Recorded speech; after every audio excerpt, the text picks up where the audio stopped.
রাক্ষসরাজ,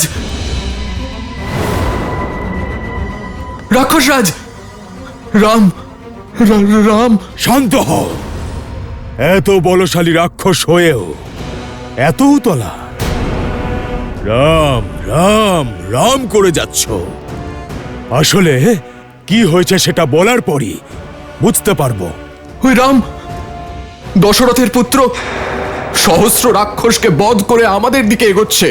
মর্যাদা আর ধর্মের রক্ষক রাম ঋষি অগস্ত্যের সাথে সাক্ষাৎ করতে গিয়েছে।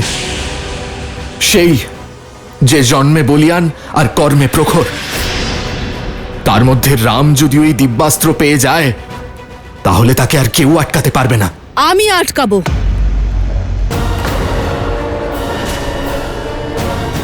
প্রতিশ্রুতি পালন করার সময় এসে গিয়েছে।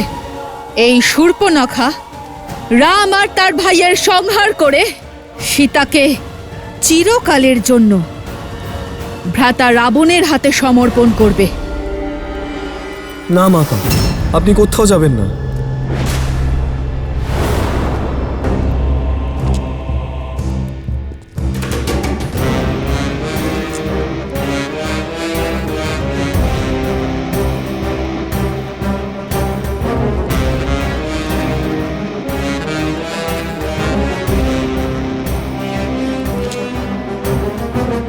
আমাকে বাধা দিও না পুত্র, আমি প্রতিশ্রুতিবদ্ধ শম্ভু। পুত্রের বড় হওয়ার পরেও কোনো মাতাকে যদি পরিশ্রম করতে হয় তাহলে ধিক্কার সেই পুত্রের উপর। আপনার দেওয়া প্রতিশ্রুতির দায়িত্ব আমি পালন করব মা। আমাকে দেখুন, আমি সেই সরল সাদাসিধে শম্ভু আর নেই। খরমামা এবং দূষণ মামা আমাকে মায়াযুদ্ধের প্রত্যেকটি কৌশল শিখিয়েছেন। আপনি এত বছর ধরে চেষ্টা করছেন ওই বনবাসী দুই ভাইকে মারার। এবার আমাকে একবার চেষ্টা করার সুযোগ দিন মা।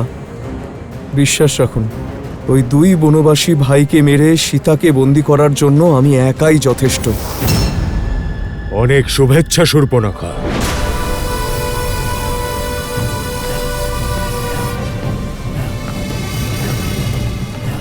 তোমার পুত্র এখন বড় হয়ে গিয়েছে, খুব ভালো ভাগ্নে। কিন্তু সাহস আর মূর্খতার মধ্যে কিঞ্চিত ব্যবধান থাকে। নিজের শত্রুর শক্তিকে কম মনে করা মৃত্যুকে আমন্ত্রণ জানানোর সমান। আপনার মনে হয় আমি প্রস্তুত নই? হ্যাঁ শম্ভু, তুমি প্রস্তুত। আর ভ্রাতা খর তোমাকে আটকাচ্ছেন না। মহাকাপাল আর সৈন্যদের সঙ্গে নিয়ে যাও।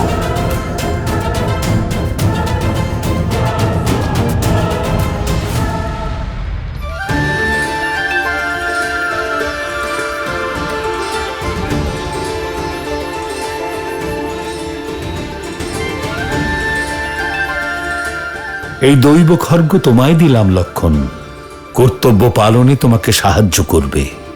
এর তীব্র প্রহারে সব মায়া খণ্ডিত হবে।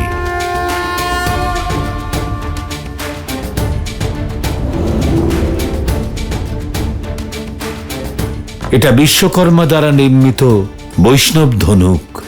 এর বিশেষত্ব হল এর থেকে নিক্ষিপ্ত একটি তীর অনেক তীরে রূপান্তরিত হয়।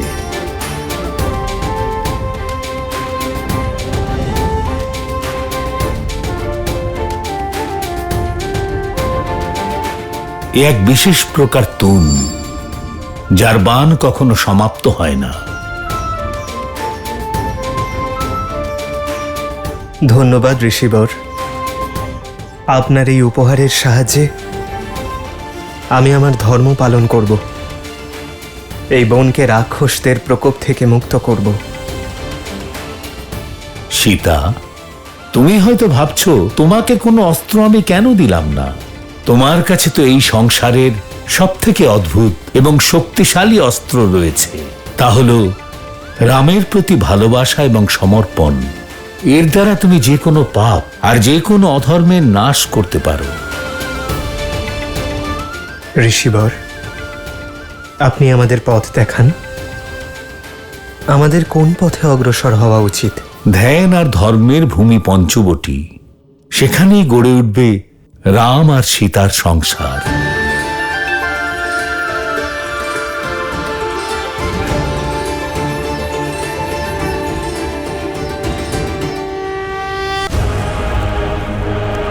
ওই বনবাসীদের দেখা মাত্রই শেষ করে ফেলবে ওদেরকে মেরে আমার মাকে উপহার দিতে চাই।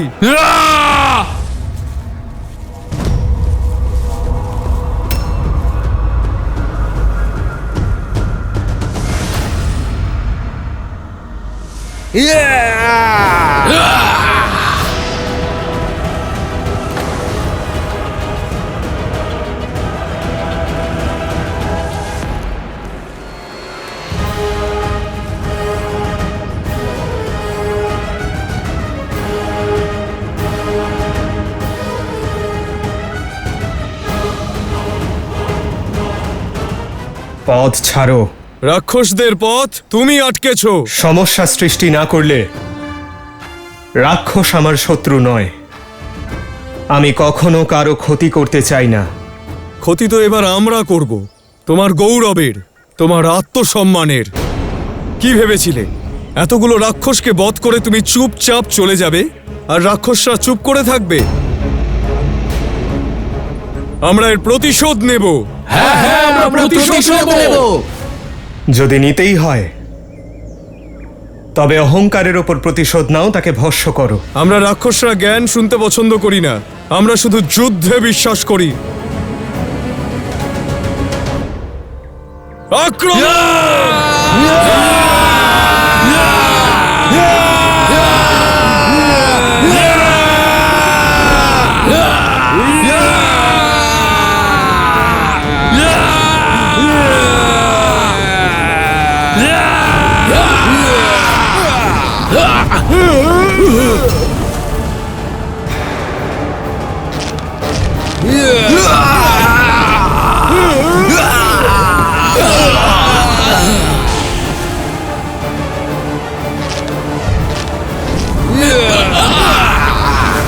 ঋষি অগস্ত্যের উপহার তো ওনার মতোই অদ্ভুত দাদা।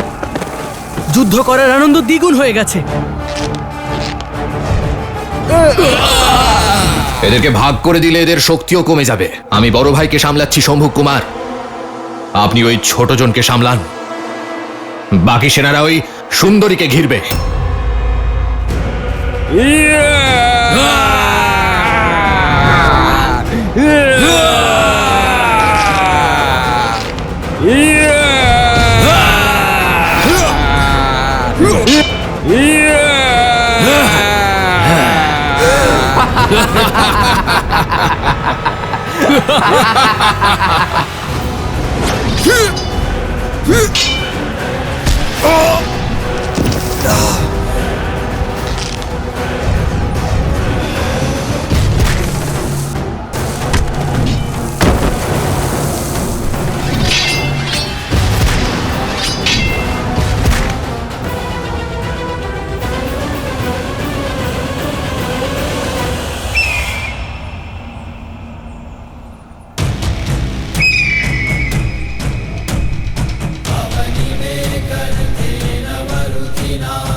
সীতা, তুমি ঠিক আছো তো? শ্রীরাম আর ভ্রাতা লক্ষণ থাকতে আমার কিচ্ছু হতে পারে না।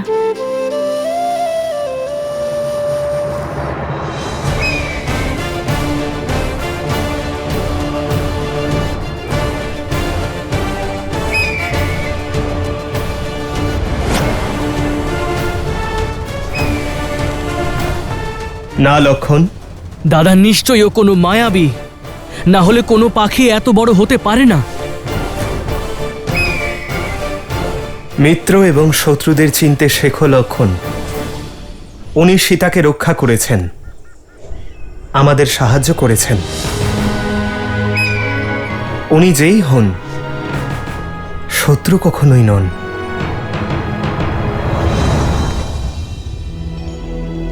गिधराज से भेंट भई बहुविधि प्रीति बढ़ाई, गोदावरी निकट प्रभु रहे परन ग्रह छाई। আপনি আমাকে ঋণী করে দিলেন, আপনার প্রতি আমি কৃতজ্ঞ। কৃপা করে আমায় আপনার পরিচয় দিন, যাতে আপনার এই ঋণ আমি মনে রাখতে পারি। মিত্রর পরিবারকে সাহায্য করা কোনো ঋণ নয় রাম। আমি পক্ষীরাজ গরুড়ের বংশধর জটায়ু।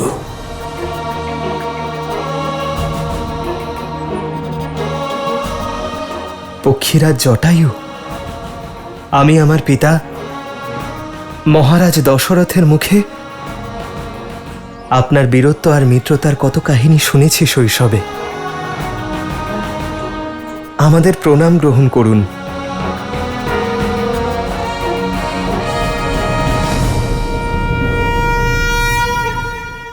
আমার পিতার মিত্র, আমারও পিতৃতুল্য। আপনি আমাদের কাছে পূজনীয় পক্ষীরাজ। ও আমার অনুজ লক্ষণ, আর ইনি আমার অর্ধাঙ্গিনী মিথিলার রাজকুমারী সীতা। আমি কত সৌভাগ্যবতী যে পিতা আর শ্বশুরের গৃহ থেকে দূরে থেকেও পিতা সম পক্ষীরাজের সুরক্ষায় আছি আমি। মিত্র দশরথের পুত্রবধূ, সে তো আমারও কন্যা সম। সদা সৌভাগ্যবতী হও। তোমরা তিনজন এই রাক্ষসে ভরা ঘন জঙ্গলে বনবাসীর বেশে কেন ঘুরে বেড়াচ্ছ?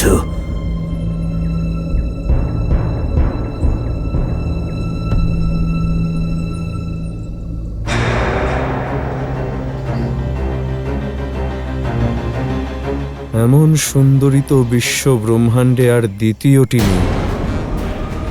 ওদের দুজনকে মেরে ফেলার পরে মামা রাবণের জন্য নয়, আমার মা এই উপহারে খুব খুশি হবেন। আর তা আমার জন্য আমার বিজয়ের পুরস্কার হবে।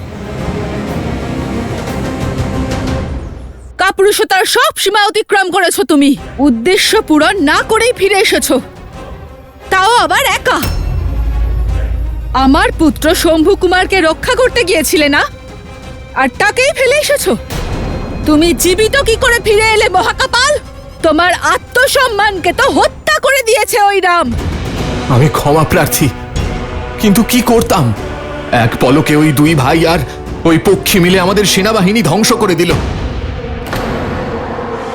বহু কষ্টে নিজের প্রাণ বাঁচিয়ে শুধু আপনাকেই সংবাদ দিতে এলাম যে শম্ভু কুমারকে পালাতে আমি দেখেছি।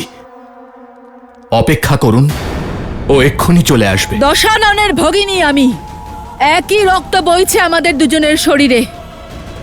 আমি অপেক্ষা করতে পারবো না। আমি নিজেই যাব আমার পুত্রকে খুঁজতে।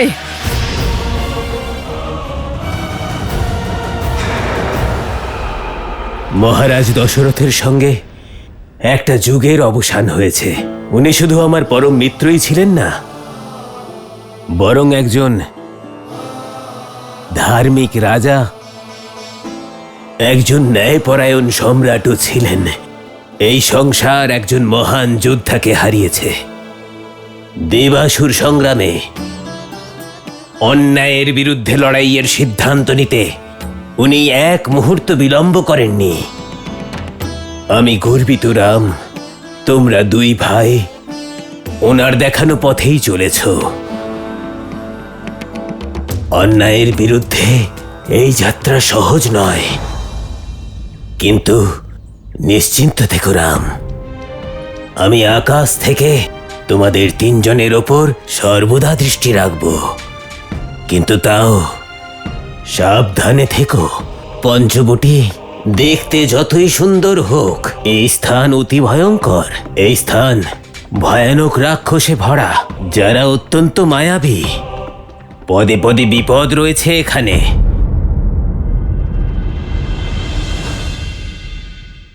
এই কেমন বৃক্ষ যার শিকড় মাটিতে নেই?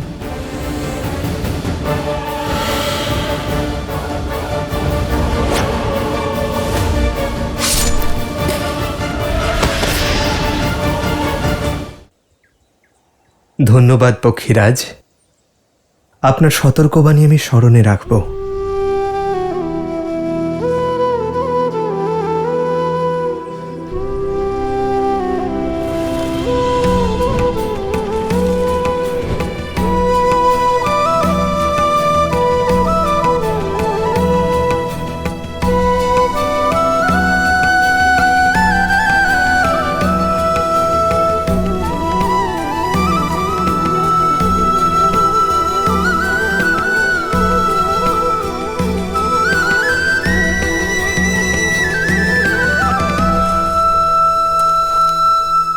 কিন্তু আমি সর্বদা প্রস্তুত থাকব নিজের মিত্রর সন্তানের সহায়তার জন্য। বিদায়।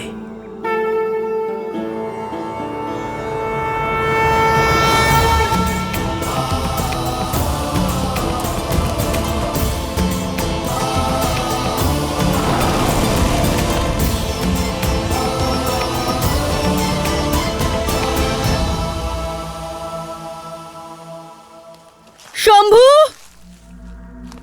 তুমি কোথায় পুত্র? শম্ভু, শম্ভু কুমার।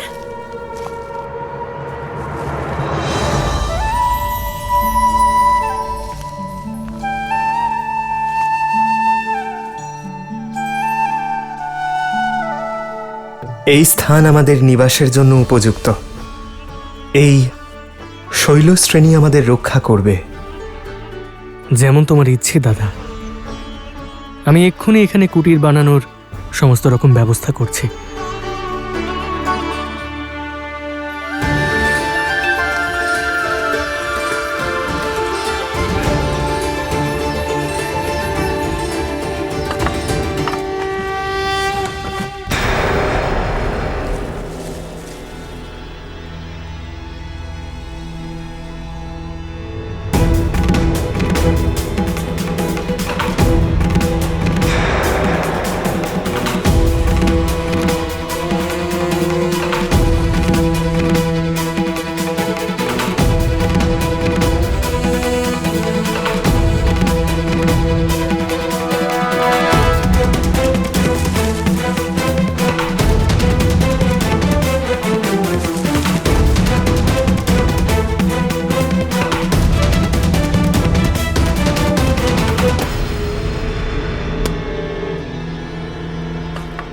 সামনেই জলাশয় আছে, আমি জল ভরে নিয়ে আসছি।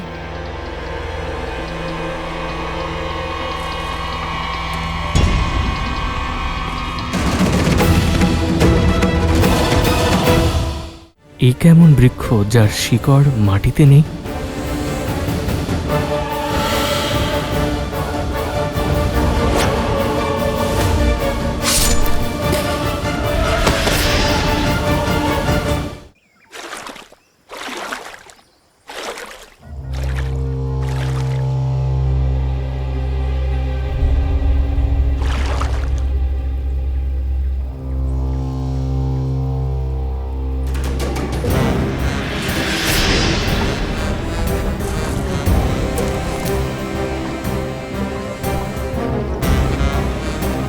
বৌঠান,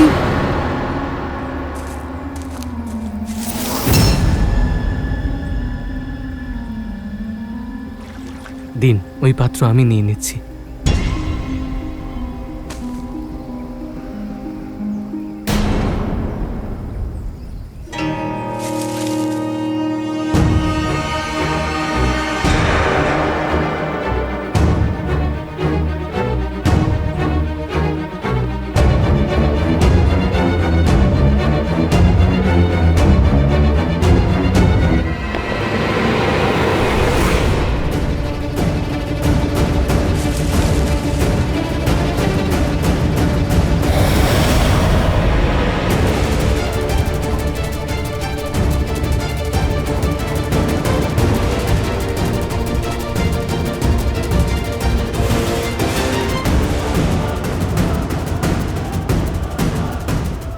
দেখছো ভ্রাতা লক্ষণ? চলো, ভোজনও তৈরি করতে হবে। হ্যাঁ বৌঠান, আপনি যান, আমি আসছি।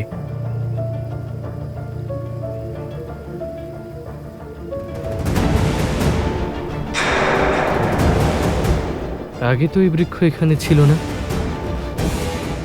হঠাৎ এখানে কিভাবে এলো?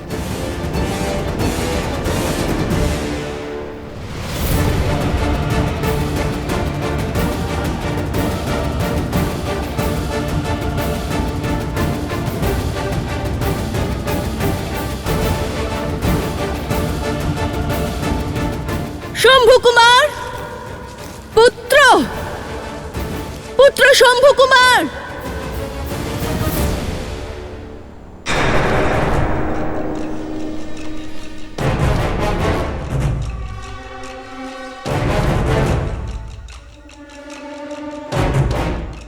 এই কেমন বৃক্ষ যার শিকড় মাটিতে নেই?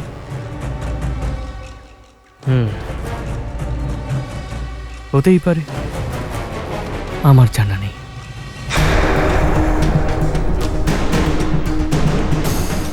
পুত্র শম্ভু কুমার, কোথায় তুমি পুত্র?